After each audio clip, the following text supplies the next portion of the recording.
बोला श्री कृष्ण भगवान की जय। भागवत की जय। भगवान श्री हरि के अवतार का वर्णन। सूत जी कहते हैं, जब सृष्टि के आदि में भगवान ने लोकों के निर्माण की इच्छा की तो उन्होंने अपनी माया से संयुक्त होकर पुरुष रूप में अवतार लिया। उनका यह पुरुष रूप 16 कलाओं, 10 इंद्रियों, 1 मन और 5 महाभूतों जल, पृथ्वी, अग्नि, आयु और आकाश से परिपूर्ण था। तब वह क्षीर सागर में शेषनाग की सैया पर शयन कर रहे थे। उस समय भगवान ने अपनी योग निद्रा का विस्तार किया। उसकी नाभि से निकले कमल पुष्प पर प्रजापति ब्रह्मा प्रकट हुए। वह पुरुष रूप भगवान नारायण का विराट रूप था। इसी विराट रूप से तीनों लोक, स्वर्ग, पृथ्वी और पाताल की कल्पना की गई। यह भगवान का विशुद्ध सत्यमय श्रेष्ठ रूप है। भगवान के इस रूप में हजारों सिर, हजारों हाथ, हजारों पैर, जांग, भुजाएं, मुख, कान, आंखें, नासिकाएं आदि से भगवान का यह विराट रूप नारायण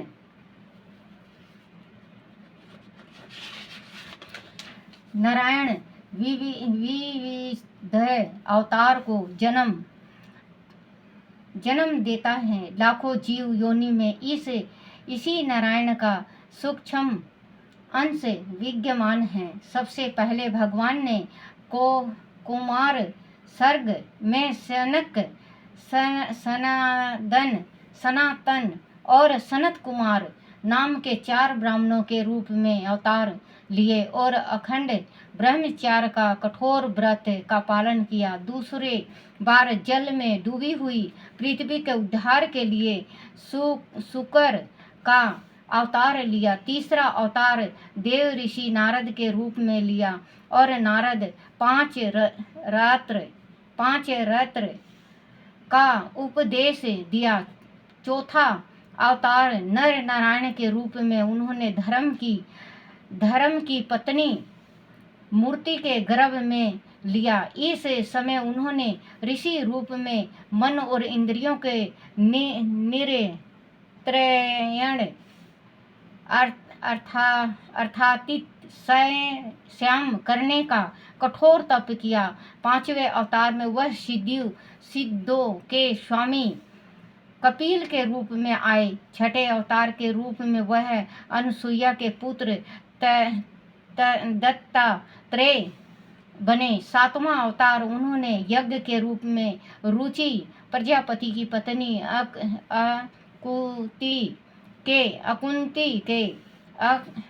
अकुति के गर्भ से लिया और अपने पुत्र यम आदि देवताओं के साथ मिलकर स्वयं भू मानवतार की रक्षा की।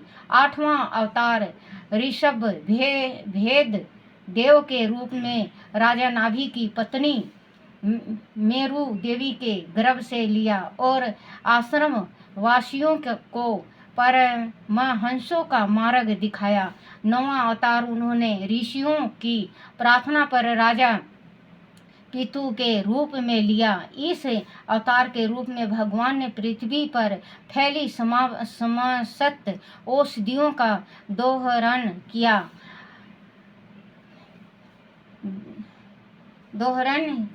यह अवतार लोक कल्याण के लिए गया था। 10वां अवतार मत्स्य के रूप में तब लिया जब छुप मानवतार में त्रिलोकी समुद्र में डूब गई थी। उस समय पृथ्वी रूपी नौका पर बैठकर भगवान ने अगले मानवतार के अधिपति वैवस्वत मनु की रक्षा की थी। जिस समय देवता और दैत्य समुद्र मंथन कर रहे थे, तब भगवान ने कच्छप रूप में 11वां अवतार लिया था और मंदारचल पर्वत को अपनी पीठ पर धारण किया था। 12वां अवतार सनवतरी के रूप में लिया। जब वह समुद्र में अमृत कलश लेकर निकले थे, 13वां अवतार मोहन रूप में लिया और दैत्यों को अपनी मोहनी छवि से मोहित करके वह अमृत देवताओं को पिलाया था। 14वां अवतार नरसिंह का था और अपने भक्त प्रहलाद की रक्षा के लिए दैत्यराज हिरण्यक शिपु को मारा था। 15वां अवतार वामन का लिया था और दैत्यराज बलि के यज्ञ में जाकर 3 पग में पूरे ब्रह्मांड को नाप लिया था।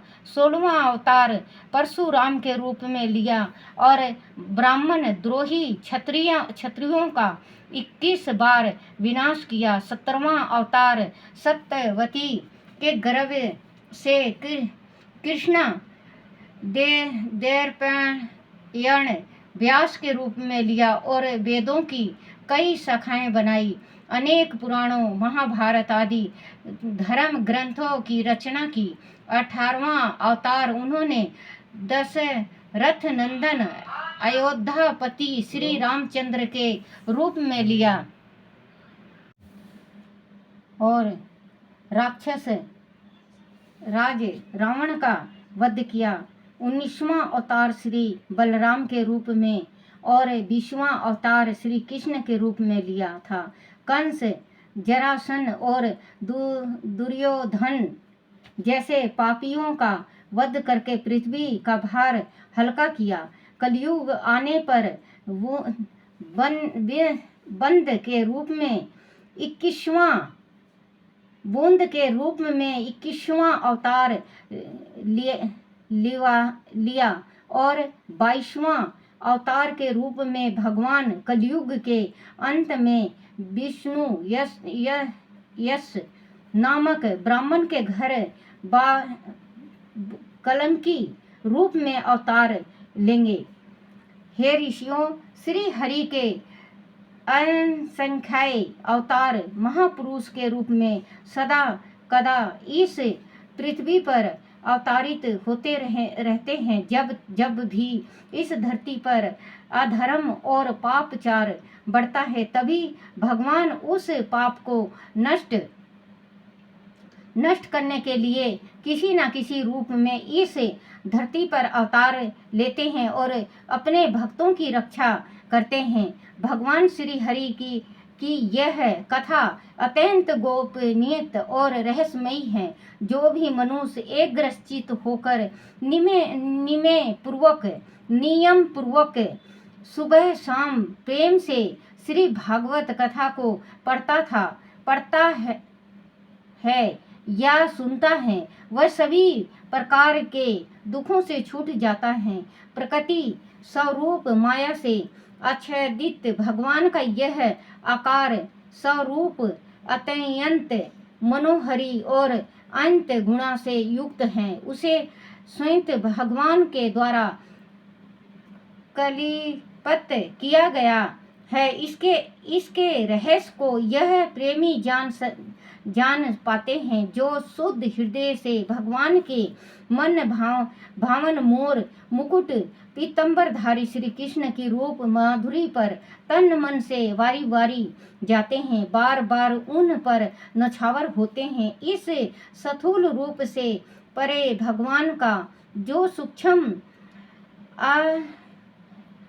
अव्यक्त स्वरूप विद्यमान है, इसे पाना अत्यंत कठिन है। वह निराकार रूप सूक्ष्म रूप में प्रत्येक जीव में विद्यमान रहता है। यही आत्मा है। इसी के प्रवेश से नए जीवन का आविर्भाव होता है और इसी के चले जाने से जीवन की मृत्यु हो जाती है। वह आवागमन का चक्र निरंतर चलता रहता है। वह सूक्ष्म और स्थूल शरीर अविज्ञा के कारण आत्मा में आरोपित रहता है, जिससे समय ज्ञान के आविर्भाव से वह आरोप दूर हो जाता है। उसी समय ब्रह्मा के उस निराकार रूप से साक्षात्कार हो जाता है। हे ऋषियों, भगवान की लीला बड़ी रहस्यमयी है। वह अपनी लीला से ही जगत का सुजान पालन पोषण और संहार करते हैं, परंतु वह स्वयं इसमें आसक्त नहीं होते। प्राणियों के अंत कारण में छिपे रहकर समस्त ज्ञानेंद्रियों और मन के माध्यम से वह जीव के सभी भावों को और विषयों को अग्रहण करते हैं, फिर भी उनमें लिप्त नहीं होते। जैसे आम लोग जादूगर के कर्तव्य को अपनी खुली आंखों से भी नहीं समझ पाते, उसी प्रकार बुद्धिवान व्यक्ति अनेक तर्कों से भी परमात्मा की लीलाओं को नहीं समझ पाते। भगवान की शक्ति अपरिपार है और पराक्रम अनंत है। उनकी था पाना असंभव है। वह जगत और जीव में रहते हुए भी उससे परे हैं। उन्हें वही जान पाता है जो निष्कपट भाव से नित्य उनके चरणों का चिंतन करता है और अपने आप को उनमें समर्पित कर देता है। ऋषियों, भगवान वेद व्यास जी ने भगवान के पावन चरित्र से परिपूर्ण यम श्री भागवत नामक पुराण रचा है। उन्होंने इस कल्याणकारी पुराण को लौकिक के लिए अपने पुत्र श्री सुखदेव जी को कंठ स्थल कराया था। इसमें समस्त वेदों का सार तत्व विद्यमान है। श्री सुखदेव जी ने इसे राजा परीक्षित को गंगा किनारे बैठकर सुनाया था। उस समय मैं भी वहां उपस्थित था और मुझे भी श्री कृष्ण भगवान का यह महान मनोहारी चरित्र सुनने का सौभाग्य प्राप्त हुआ था। कलयुग में जो लोग अज्ञान रूपी अंधकार में गिर कर अंधे हो रहे हैं, उनके लिए यह पुराण सूर्य की राशि में सुदेश प्रकट हुआ है। मेरा जैसा ध्यान है और जैसी मेरी बुद्धि है, उसी के अनुरूप मैं श्री कृष्ण के इस महान चरित्र को आप सभी विद्वानों को सुनाने का प्रयास करूँगा। बोलो श्री कृष्ण भगवान की जय। श्री कृष्ण गोविंद हरे मुरारी, हे नाथ नारायण वासुदेवाय। श्री कृष्ण गोविंद हरे मुरारी, हे नाथ नारायण वासुदेवाय। श्री कृष्ण गोविंद हरे मुरारी, हे नाथ नारायण वासुदेवाय। बोलो श्री कृष्ण भगवान की जय।